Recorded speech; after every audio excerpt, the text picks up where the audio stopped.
Hey everyone, Mitch Maley with Punk Rock Politics.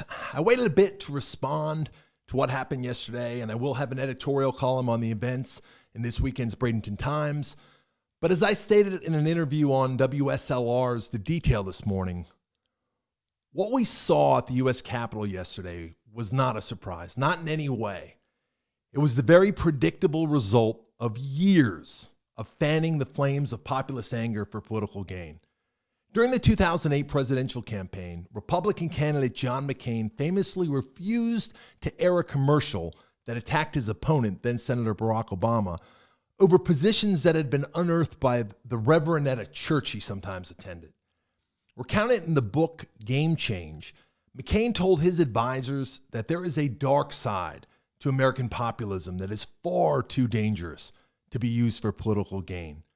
That no election is worth letting that genie out of the bottle because once you did, you couldn't control it and you couldn't stuff it back in.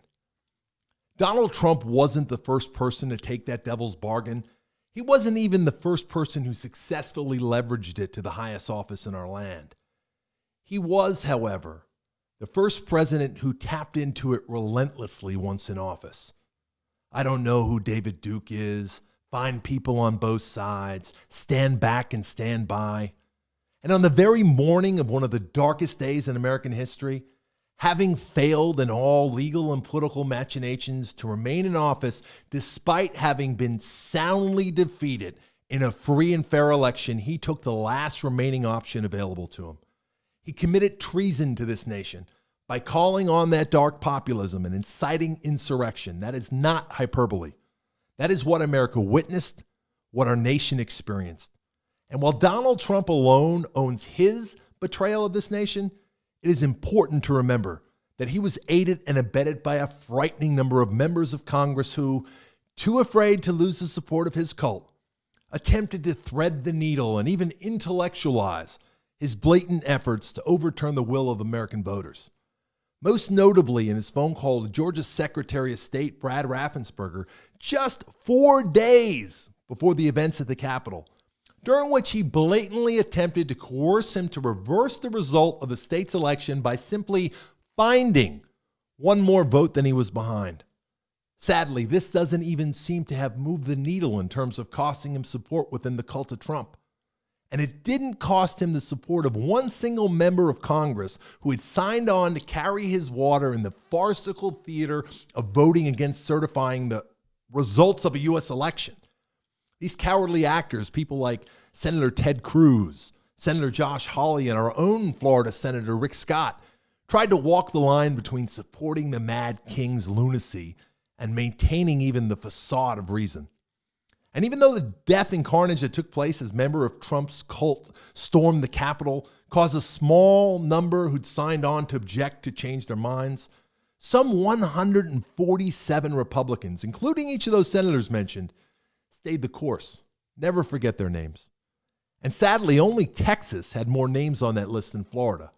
The members of Congress from our state who stood by Trump until the bitter end: Kat Cammack, Mario Diaz-Balart, Byron Donalds, Neil Dunn, Scott Franklin, of course Matt Gaetz, and our own Greg Steube, Carlos Jimenez, Brian Mass, Bill Posey, John Rutherford, and Daniel Webster. Never forget their names as well.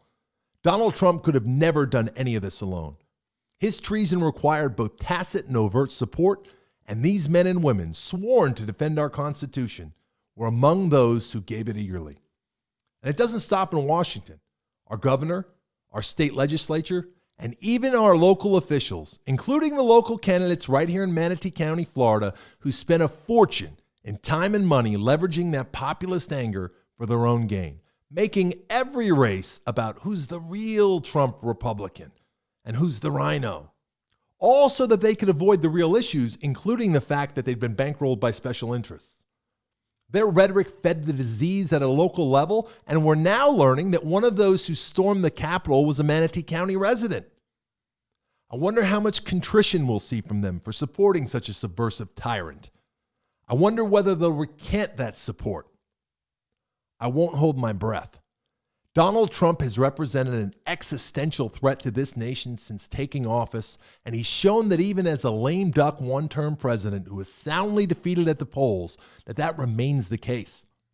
As such, any member of Congress, Republican or Democrat, who is hoping this can just go away is shirking their oath to defend the Constitution against all enemies, foreign and domestic.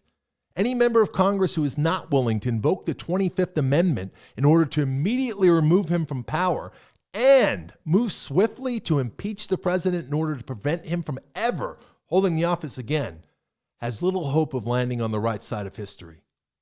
This is the last off-ramp before the cliff, folks. The game is over. Trump has been defeated, but he has proven willing to take down any and all institutions on the way out. Our nation has many problems and challenges, but foremost among them presently is the existential threat to our republic that he poses. It's the last chance to right the ship. I'm Mitch Maley for punkrockpolitics.com. Thank you.